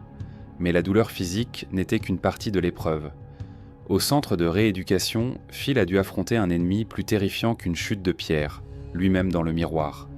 L'homme qui avait couru des marathons ne pouvait plus faire un pas sans aide, s'appuyant sur des béquilles, qu'il méprisait comme un symbole de faiblesse. C'était le gouffre même dans lequel de nombreux survivants plongent leurs regards, et tous ne trouvent pas la force d'en sortir. Et puis, le petit miracle de Spencer s'est produit. La ville de 2000 habitants a entouré sa famille d'un cercle étroit de soins, une force comparable en puissance à la chute de pierre, mais orientée vers la création. Les voisins ont tondu la pelouse, les collègues l'ont conduit à la physiothérapie. Un agriculteur local que Phil connaissait à peine lui a silencieusement remis une enveloppe contenant 2000 $ et une note. « Vous êtes l'un des nôtres ». En tenant cette enveloppe, Phil a pleuré, non pas de douleur, mais d'une gratitude débordante. La montagne n'a pas seulement laissé des cicatrices sur lui. Kevin et Dave, ses fidèles amis, ont également changé. Dave ne filmait plus les randonnées. Kevin a définitivement renoncé au haut sommet. La chute de pierre a enseveli non seulement la jambe de Phil, mais aussi cette partie de leur âme qui recherchait le risque et le défi dans les montagnes. De longs mois de rééducation douloureuse ont lentement restauré son corps, mais ils n'ont jamais pu lui redonner son attitude insouciante d'autrefois. Il a tenu la promesse qu'il avait faite à Cheryl, plus de grandes montagnes. Mais il n'a pas cessé d'aimer la nature. Il a simplement appris à trouver la grandeur non pas dans la conquête, mais dans la contemplation, dans le silence du matin pendant qu'il pêchait, ou dans les rires de ses petits-enfants sur un sentier forestier. Quand on lui demandait s'il regrettait cette journée, Phil expliquait que la réponse n'était pas simple. Il avait perdu une partie de lui-même, mais en échange, il avait acquis une compréhension limpide de ce qui comptait vraiment. Quand on lui demandait s'il se considérait comme malchanceux, il secouait toujours la tête. Il parlait de chance, la chance d'avoir des amis comme Kevin et Dave, la chance d'être tombé entre les mains de sauveteurs aussi compétents, la chance de faire partie d'une ville comme Spencer. La montagne, disait-il, lui avait beaucoup pris, mais les gens lui avaient rendu bien plus. Un an plus tard, une lettre officielle du service des parcs nationaux a classé l'incident comme un accident. Son histoire est devenue une ligne dans un nouveau protocole de sécurité, le résidu sec d'une tragédie qui pourrait sauver la vie de quelqu'un. Le Middle Teton est toujours là, attirant de nouveaux casse-coups. Les rochers sur ses pentes attendent toujours leur heure. Les montagnes ne changent pas. Seules les personnes qui en reviennent changent, ou ne reviennent pas du tout.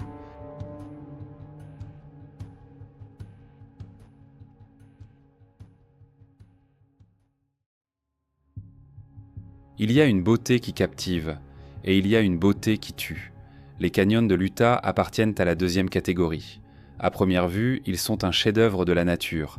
Des courbes douces de grès rouge, des jeux d'ombre et de lumière, des paysages surréalistes, presque martiens.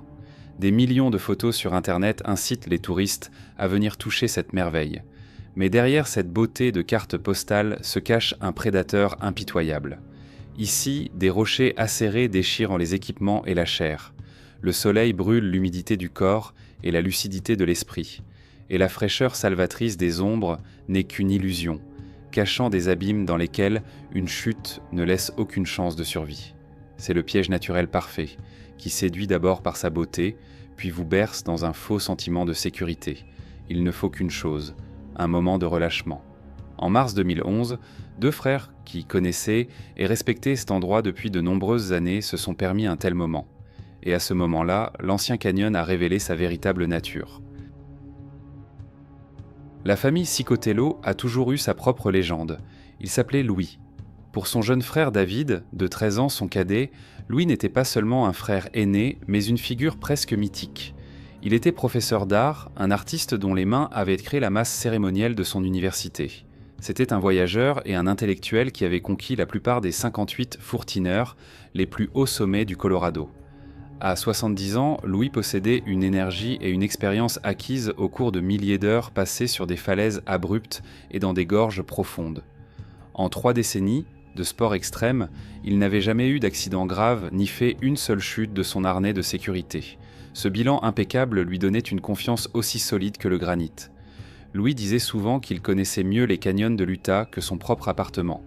Pour David, âgé de 57 ans, les voyages avec son frère sont devenus la deuxième phase de leur fraternité. C'était leur moment sacré. Chaque année, parfois 2 fois par an, ils quittaient la civilisation. Leur rituel était perfectionné dans les moindres détails. Louis, en tant que stratège, planifiait les itinéraires et était responsable des dîners, qui étaient exquis même dans des conditions de camping. David, son fidèle assistant, ramassait du bois et préparait les ingrédients. Autour du feu de camp, sous un ciel étoilé infini, ils discutaient tranquillement de tout, du sport à la philosophie. C'est Louis qui a insisté pour que David se mette au canyoning. Sous sa tutelle, David a parcouru plus de 40 canyons, effectuant plus d'une centaine de descentes ensemble. C'était un élève assidu, et Louis était un mentor patient et exigeant. Leur partenariat était un mélange parfait d'expérience et de confiance sans limite. La matinée du 6 mars 2011 était parfaite. L'air était pur et calme, et le soleil baignait les rochers rouges d'une lumière douce. Ils avaient choisi le No Man's Canyon pour une raison précise. Le parcours était réputé pour sa beauté et se terminait par une descente spectaculaire et techniquement difficile de 30 mètres. Pour Louis, fort de sa grande expérience, ce n'était pas un danger, mais plutôt la cerise sur le gâteau, la conclusion parfaite d'une journée sans faille. Lorsqu'ils arrivèrent au départ du sentier, les frères ne virent que leurs propres empreintes de la veille dans le sable. Il n'y avait personne d'autre aux alentours, une solitude totale. Comme toujours, leur plan était parfait. Ils disposaient du meilleur équipement, d'une grande expérience et d'une carte détaillée laissée à Rhonda, leur système de sécurité personnelle qui fonctionnait sans faille depuis des années. La nature sauvage semblait n'avoir aucune chance face à un contrôle aussi total. Les 3 premières descentes se déroulèrent sans encombre, les frères formant une unité bien coordonnée. À 13h, ils avaient atteint la dernière étape. Ils s'installèrent pour déjeuner sur une petite corniche située juste au-dessus d'un précipice de 30 mètres. Leur calme et leur attitude détendue témoignaient de leur confiance. Il n'y avait aucun sentiment de danger. C'était leur élément, leur monde. Après le déjeuner, Louis fit un signe de tête à David. Le moment était venu. Et à cet instant, obéissant à une impulsion soudaine, Louis prit une décision. Lui qui avait toujours supervisé personnellement les sections les plus critiques, confia la préparation de la dernière descente à son frère. C'était le signe ultime de confiance, la reconnaissance que l'élève était prêt à se tenir sur un pied d'égalité avec le maître.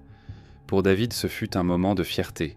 Aucun d'eux ne savait que cette noble décision fraternelle allait perturber leur système infaillible et introduire une variable unique, mais mortelle, dans l'équation. David prit volontiers la corde lisse et élastique dans ses mains et s'approcha de l'anneau métallique fixé dans la roche. À ce moment-là, le système infaillible, perfectionné par des années d'expérience, montra sa première fissure invisible. David enfila la corde dans l'anneau métallique froid. La corniche était inconfortable. Étroite et inclinée, elle descendait en pente douce vers l'abîme. David trouva la marque familière du ruban adhésif noir, le milieu, et l'aligna soigneusement avec l'anneau. Sur une surface plane, cela aurait suffi. Mais ici, sur la roche inclinée, il y avait un effet caché et insidieux. La friction de la roche retenait légèrement la partie supérieure de la corde, l'empêchant de s'aligner complètement sous son propre poids. En conséquence, une extrémité qui descendait dans l'abîme était plus courte de plusieurs mètres cruciaux par rapport à l'autre. Une erreur avait été commise. Microscopique, presque invisible, née de la géométrie spécifique de cette corniche maudite. Louis, voyant que tout était prêt, s'approcha du bord. Il jeta un coup d'œil rapide et expert à l'ancrage. Après 600 descentes réussies, la vérification était devenue automatique, partie intégrante du rituel. Il constata que son élève avait suivi toutes les instructions. Vérifier à nouveau reviendrait à dévaloriser le geste de confiance qu'il venait de faire 1 minute auparavant. Il donna à son frère un dernier conseil attentionné, faire attention à ne pas se coincer les mains. Puis il fixa son dispositif de descente, tourna le dos à l'abîme et commença sa descente, disparaissant peu à peu de la vue. David resta en haut, fixant l'extrémité libre de la corde. Tout était calme, la descente était parfaite. Mais après quelques instants, la voix de Louis retentit depuis le puits de pierre, étouffée et déformée par l'écho. Au début, elle semblait surprise. « Oh, la corde est courte !» Le cœur de David s'arrêta un instant. Mais immédiatement, sans pause, le ton changea pour devenir la voix familière et confiante à laquelle il avait fait confiance toute sa vie. Pas de problème. Cette réponse était l'essence même de la tragédie. Face à un problème, l'esprit expert de Louis ne sonna pas l'alarme. Il le classa comme un simple problème technique, l'un des dizaines qu'il avait résolus tout au long de sa carrière. Il ne paniqua pas. Il était convaincu de pouvoir régler la situation. Et cette confiance, née de 30 ans d'expérience sans faille, devint son arrêt de mort. Pour David, cependant, ces paroles étaient la vérité absolue. Si Louis disait « pas de problème », alors c'était ainsi. Il relâcha son étreinte, attendant d'autres ordres. Au moment où la voix rassurante de son frère s'estompa, un son aigu et anormal déchira le silence du canyon. C'était le froissement sec et grinçant du nylon passant à une vitesse fulgurante à travers l'anneau de déclenchement. David se précipita instinctivement en avant, essayant d'attraper la corde, mais il était trop tard. Il ne vit que son extrémité, tel un serpent, filer vers le bord de la corniche et disparaître dans l'abîme. Le bruit s'arrêta aussi soudainement qu'il avait commencé. Il y eut un silence absolu et oppressant, du genre qui n'existe pas dans le monde des vivants. Il n'y eut ni cri, ni bruit d'impact. Seulement le vide qui envahit soudainement tout l'espace. Le monde qui était sous contrôle total quelques instants auparavant s'était effondré. La première sensation ne fut pas la peur, mais l'engourdissement. Son cerveau refusait d'accepter ce qui venait de se passer. David rampait jusqu'au bord et criait désespérément « Louis !» Sa voix faible et inconnue heurtait la paroi opposée du canyon et revenait sous forme d'écho déformé. Il cria encore et encore, mettant tout son espoir dans chaque cri jusqu'à ce que ses poumons commencent à brûler. Et juste au moment où il était sur le point d'abandonner, un gémissement discret s'éleva d'en bas, du fond même du gouffre de 30 mètres. Vivant. Cette seule pensée transperça le voile du choc, apportant avec elle une nouvelle vague d'agonie déchirante. Louis était vivant, mais David, coincé sur une corniche étroite sans corde, était totalement impuissant à l'aider. Puis le gémissement s'arrêta et le silence revint, cette fois pour de bon. Il se retrouva seul dans une crevasse rocheuse, sur une corniche étroite au-dessus de la tombe de son propre frère. Il ne savait pas encore que le canyon ne se contentait pas de tuer. Il préférait torturer lentement et cruellement. Après que le silence final eut envahi le canyon, David prit conscience de la situation. La culpabilité, le chagrin, le désespoir. Ses émotions menaçaient de le submerger là, sur cette corniche rocheuse. Il pleura, mais les larmes étaient un luxe qu'il ne pouvait se permettre. L'eau était devenue la monnaie la plus précieuse dans son nouveau monde cruel. Puis, à travers le brouillard du choc, un instinct de survie froid et clair se manifesta. Il regarda ses mains, le ciel, ses maigres provisions, et se fixa un seul objectif vital. L'appel à la maison était prévu pour le jeudi soir. S'il n'appelait pas, Rhonda donnerait l'alerte le vendredi. Cette pensée devint son mantra, sa bouée de sauvetage. Tenir jusqu'à vendredi. Il la répéta encore et encore jusqu'à ce que la phrase devienne un ordre. Le choc fit place à l'action. David a commencé méthodiquement, presque mécaniquement, à déballer son sac à dos, évaluant chaque objet comme un outil. Il a découpé un morceau de mousse et l'a glissé sous sa chemise pour l'isoler de la pierre froide. Il a transformé du plastique dur en un panneau sur lequel il a écrit « Help ». Il a fait l'inventaire de sa nourriture et de son eau. Un sandwich, une poignée de noix de cajou, une orange, un demi-litre d'eau et un litre de thé froid. C'était tout ce qui le séparait de la mort. Il commença immédiatement à rationner ses provisions. Le temps perdit son cours habituel. Survivre devint un travail épuisant, 24 heures sur 24. Après avoir déterminé ses rations, David s'attela à la création d'un signal. Il comprit que se contenter d'attendre était une stratégie perdante. Dans son sac à dos, il trouva un insert en plastique rigide qui servait de cadre. C'était la base parfaite. À l'aide d'une pierre tranchante, il grava méthodiquement 4 lettres, 4 piliers d'espoir, sur sa surface. H-E-L-P. Puis, il perça un trou dans le plastique, y enfila un morceau de ruban adhésif d'escalade et suspendit son drapeau artisanal au-dessus du précipice afin qu'il soit visible depuis les airs. Ce fut son premier geste dans ce nouveau monde, son message au ciel. La nuit, le froid devint son principal ennemi. Il ne se contentait pas de pénétrer son corps, il lui sapait le moral. Pour le combattre, David commença à collecter du combustible. Tous les quelques mètres, il s'aventurait sur sa corniche, ce qui était risqué.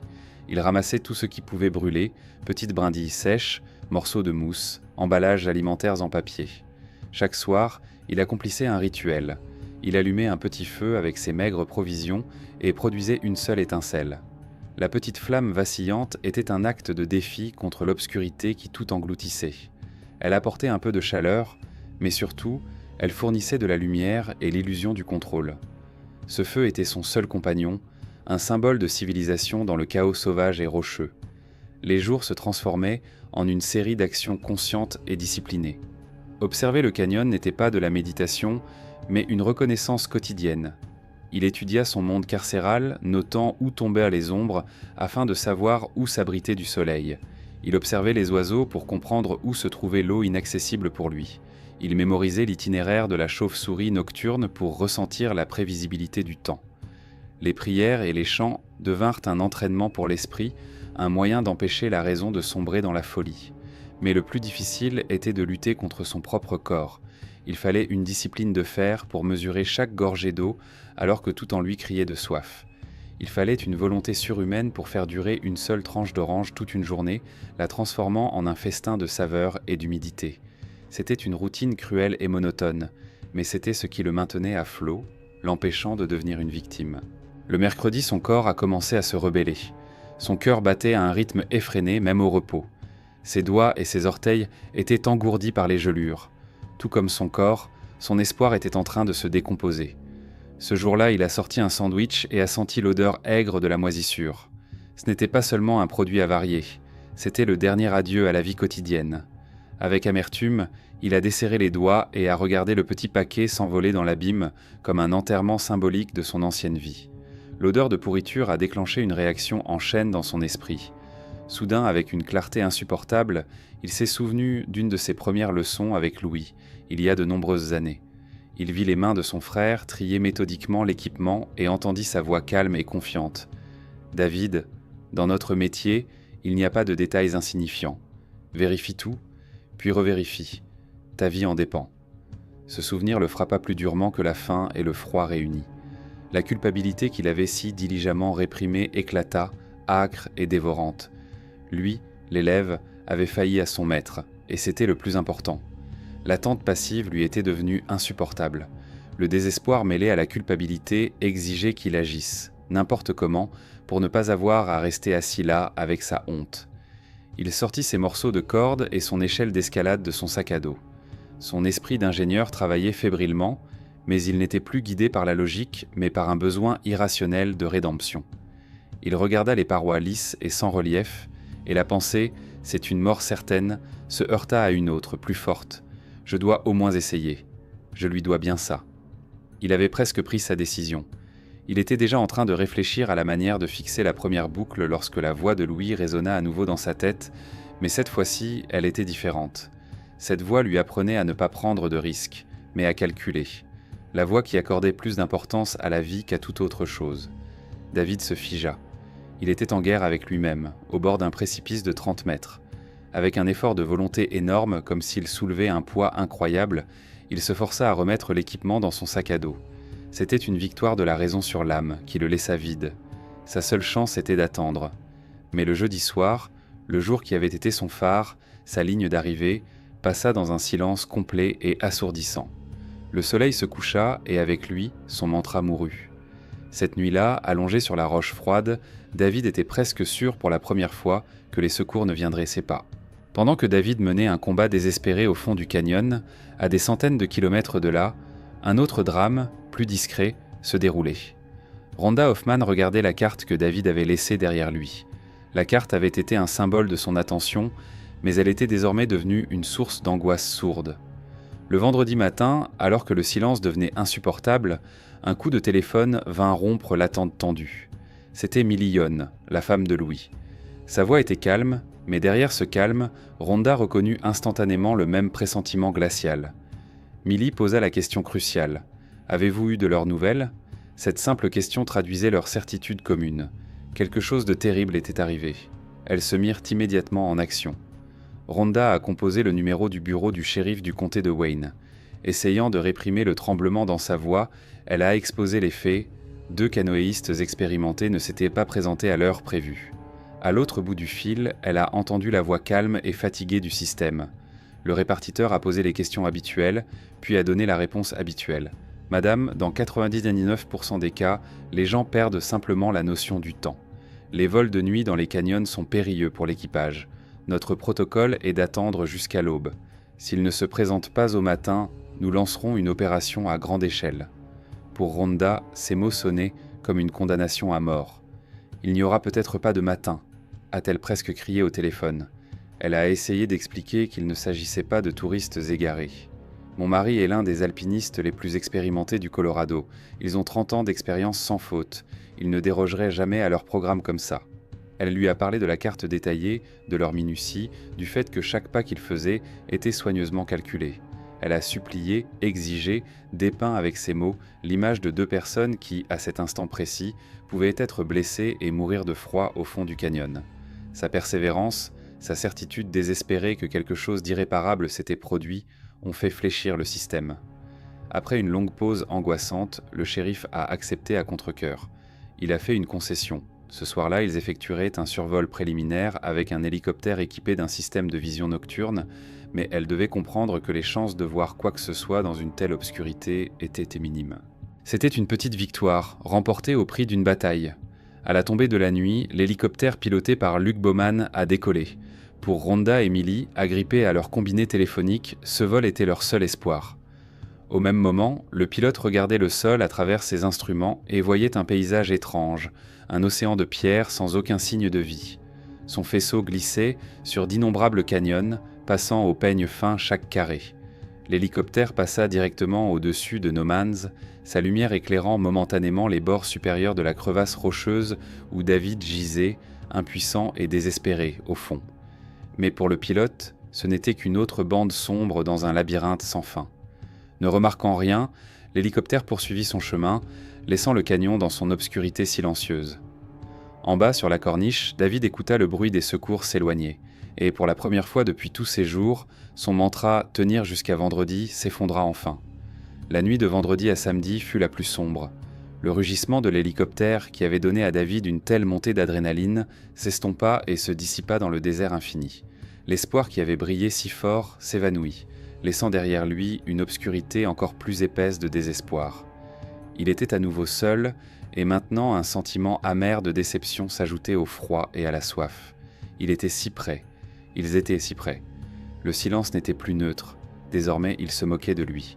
Allongé sur le rocher, il sentit ses dernières forces le quitter, et avec elles, sa volonté de se battre. Il prit une décision. Assez. Le combat était terminé. Il sortit lentement sa bouteille, qui contenait les dernières précieuses gouttes d'eau au fond. Sa promesse de ne pas la boire avant d'être secouru lui semblait désormais puérile et naïve. Il n'y aurait pas de secours. Il dévissa lentement le bouchon. C'était son rituel de capitulation. Il allait prendre cette dernière gorgée, puis s'allonger et laisser le froid faire son œuvre. Il porta la bouteille à ses lèvres desséchées, faisant ses adieux au monde. Et à ce moment-là, dans le silence absolu, il sentit une vibration faible et profonde dans le rocher sous lui. Au début, il n'y prêta pas attention. Une illusion des sens. Son corps, son cerveau, tout était déjà en train de mourir. Cependant, la vibration ne s'estompa pas. Elle devint plus claire, se transformant en un bourdonnement faible, à peine audible. David se figea, la bouteille à ses lèvres. Ce n'était pas possible. C'était une hallucination, un mirage sur son lit de mort. Mais le bourdonnement s'intensifia. C'était réel. L'hélicoptère revenait. Quelque chose les avait fait faire demi-tour. À l'intérieur de David, dans son corps épuisé, quelque chose se déclencha. L'apathie et la résignation face à la mort furent remplacées par une explosion de rage primitive et animale, une rage de vivre. Il se leva d'un bond, ignorant sa faiblesse et ses vertiges. Il courut jusqu'au bord de la corniche et, remplissant ses poumons d'autant d'air qu'il le pouvait, il cria dans l'obscurité « Je suis ici ». Il savait qu'il ne l'entendrait pas à cause du rugissement des moteurs. Mais ce n'était plus un appel à l'aide destiné au sauveteur. C'était un appel pour lui-même. Un appel qui disait qu'il refusait de mourir. Samedi, David n'avait plus qu'une dernière goutte d'eau. Il regarda le précieux liquide dans la bouteille, son talisman d'espoir, qu'il s'était juré de ne pas toucher. Il attendrait. Au même moment, le pilote Luc Baumann reprenait les airs avec son hélicoptère, déterminé à vérifier la chaîne de traces qui le tracassait. Il a fait voler l'appareil à basse altitude le long du canyon. Lentement. Douloureusement lentement. Et alors que l'hélicoptère tournait, un rayon de soleil de midi a frappé la fente à l'angle parfait pendant un instant. Baumann a vu un mouvement. Il a brusquement dirigé l'appareil vers le rocher et a appuyé sur le klaxon. En réponse, un homme est sorti de l'obscurité, agitant désespérément un panneau fait maison. « C'est lui », a retenti le message à la radio. Pour David, le son était assourdissant, divin. Mais le sauvetage n'avait rien à voir avec ce qu'on voit dans les films. L'hélicoptère ne pouvait pas atterrir. Il restait en vol stationnaire, et le rugissement de ses pales se transformait en pression physique, un ouragan qui soufflait du sable et des petits cailloux dans son visage. Le pilote devait lutter désespérément contre les rafales de vent pour maintenir l'appareil de plusieurs tonnes à quelques mètres de la falaise. David vit un sauveteur apparaître dans la porte ouverte, se préparant à descendre à l'aide d'une corde. C'était un travail dangereux et précis. Quelques minutes plus tard, l'homme en uniforme était déjà à côté de lui sur la corniche. Pour la première fois en 6 jours d'agonie, David sentit le contact d'un autre être humain. Le sauveteur travailla rapidement, lui attachant le harnais d'une voix calme et professionnelle. Puis le sol disparut sous ses pieds. La douleur, le froid et la peur restèrent en dessous, dans la crevasse rocheuse qui avait failli devenir sa tombe. À l'intérieur de l'hélicoptère, le rugissement des moteurs était assourdissant. Après 6 jours de silence presque total, le bruit était physiquement douloureux. David était assis et l'un des sauveteurs lui tendit une bouteille d'eau. Il but plusieurs gorgées avides et bienfaisantes. Son cerveau, libéré de la tâche de survivre, passa immédiatement à l'objectif suivant. Ils devaient retourner à leur camion, le dernier endroit où lui et son frère avaient été ensemble. Il se tourna vers le shérif assis en face de lui et, criant pour couvrir le bruit, dit « Je veux aller au camion ». Le shérif détourna le regard un instant et dans ses yeux, David vit ce qu'il redoutait le plus. La pause s'éternisa. Puis le shérif se pencha en avant et dit calmement, mais fermement, qu'alors qu'une équipe le soulevait, une autre fouillait le fond du canyon. Là, au pied de la falaise, ils trouvèrent le corps de Louis. Il était mort sur le coup. La nouvelle ne provoqua pas seulement des larmes, mais aussi de la tristesse. Elle provoqua le déni. Non. David secoua la tête, ses yeux cherchant fébrilement une erreur sur le visage du shérif. Vous vous trompez. C'est Louis. C'est l'homme le plus expérimenté que je connaisse. Il ne pouvait pas... Il est blessé, gravement blessé, mais il ne peut pas être mort. Faites demi-tour avec l'hélicoptère, nous devons y retourner. Sa voix se brisa, se transformant en un cri rauque. Il essaya de se lever, mais les mains du sauveteur le maintinrent doucement mais fermement en place. Le shérif attendit que la première vague de choc passe et regarda David droit dans les yeux. Il répéta lentement, clairement, brisant le mur du déni, qu'une chute d'une telle hauteur ne laissait aucune chance de survie, que son équipe était professionnelle et qu'elle avait confirmé le décès. Et à ce moment-là, la réalité brisa les défenses. Le mur s'effondra. Le déni fut remplacé par quelque chose de bien plus terrifiant, la prise de conscience. Puis vint l'explosion. Ce n'était pas seulement un cri de douleur, c'était un cri de culpabilité. « J'aurais dû descendre en premier !» s'écria-t-il. « Moi ! C'est moi qui ai préparé la corde !» Il ne put finir sa phrase, étouffé par ses sanglots. À l'intérieur de l'hélicoptère qui le transportait vers la sécurité, il y avait un silence lourd et stupéfait. David avait été sorti du canyon, mais son âme semblait y être restée, au fond, à côté de son frère. Il avait été sauvé, mais il avait subi une défaite écrasante. L'hélicoptère n'atterrit pas près du camion, mais sur le terrain de l'hôpital de Moab. La transition fut brutale et soudaine. Du monde poussiéreux et ensoleillé des rochers, il se retrouva dans un univers stérile, baigné de lumière fluorescente, aux murs blancs et lisses et imprégné d'une odeur d'antiseptique. Les médecins et les infirmières ont agi rapidement et avec professionnalisme. Ils l'ont déshabillé, allongé sur un lit et lui ont mis une perfusion. Le diagnostic était prévisible. Déshydratation sévère, hypothermie et gelures aux doigts et aux orteils. Il avait perdu près de 7 kilos en une semaine. Allongé là, il sentait l'aiguille froide dans sa veine redonner vie à son corps. Pourtant, il se sentait comme une pièce de musée, un objet arraché à son environnement naturel. Rhonda est entrée dans la salle. Elle avait fait un long chemin, pleine de peur et d'incertitude. Quand elle l'a vu, elle s'est figée. C'était lui, et pourtant ce n'était pas lui. Le même homme, mais avec les joues creusées, un regard étranger et distant, et des rides qui n'étaient pas là une semaine auparavant. Elle s'est approchée et lui a pris la main en silence. Ce contact exprimait tout. Le soulagement, la douleur, l'amour et un chagrin partagé dont il n'avait pas encore appris à parler. Plus tard, elle dira qu'à ce moment-là, il avait l'air d'avoir vieilli de 10 ans. Physiquement, il était en sécurité. Mais son véritable retour à la maison ne faisait que commencer. La guérison physique n'était que le début d'un parcours des plus difficiles. David tomba dans une vallée de culpabilité et de chagrin, et le chemin pour en sortir s'avéra long. Les mois passèrent, puis une année. Cependant, les cauchemars persistaient. Encore et encore, il voyait la corde glisser entre ses doigts. Encore et encore, Il entendait le silence qui suivait la chute de son frère. Son prêtre lui donna un livre intitulé « Inner Freedom », Liberté intérieure. Ce n'était pas un remède miracle, mais cela lui donna les mots pour comprendre sa douleur. Il comprit que sa culpabilité était une impasse, un piège tout aussi terrifiant que cette corniche rocheuse. Il comprit qu'il devait apprendre à accepter ce qui s'était passé, non pas comme une erreur de sa part, mais comme une partie de la réalité impitoyable de la vie, dans laquelle le risque va toujours de pair avec l'amour de la montagne. La première étape vers la guérison fut une décision incroyablement courageuse. Il décida de ne pas laisser la tragédie lui enlever la seule chose qui le reliait véritablement à son frère. Il se remit au canyoning. Debout, au bord d'une nouvelle corniche, sentant l'odeur familière de la poussière et de la pierre, il lutta contre sa peur. Mais son désir d'honorer la mémoire de son frère, plutôt que de l'enterrer sous une couche d'horreur, s'avéra plus décisif. Il fit cette première descente, et chacune des suivantes fut un pas hors de sa vallée, de culpabilité. Il redécouvrit la joie et la liberté qu'il partageait autrefois avec Louis. Ce n'est qu'alors qu'il fut prêt pour l'adieu final. David retourna dans l'Utah, à No Man's Canyon. Il se tint au bord, là où tout avait commencé, mais cette fois-ci, il regardait cet endroit avec un regard différent.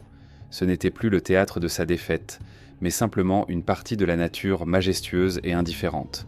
Il dispersa les cendres de Louis sur les rochers rouges qu'il aimait tant, laissant le vent les emporter au cœur de cette terre sauvage. C'était un acte d'adieu et d'acceptation finale. Mais l'histoire ne s'arrête pas là. David a réalisé que la meilleure façon d'honorer la mémoire de Louis, qui avait été son mentor toute sa vie, était de devenir lui-même un mentor. Il a commencé à donner des conférences dans des clubs d'alpinisme et des universités. Il a raconté son histoire non pas en tant que victime, mais en tant que survivant, partageant la leçon durement apprise que la confiance excessive peut aveugler même un expert et que chaque petit détail compte lorsque la vie est en jeu. La leçon, payée au prix de la vie de son frère, sauvait désormais d'autres personnes. Peu après, la famille Cicotello fit un don à l'équipe de recherche et de sauvetage du comté de Wayne. Ce geste de gratitude transforma leur tragédie personnelle en un héritage qui aide ceux qui, en difficulté, attendent encore d'être secourus. La boucle était bouclée. David survécut pour raconter non seulement une histoire de mort, mais aussi une histoire de vie, qui continue toujours.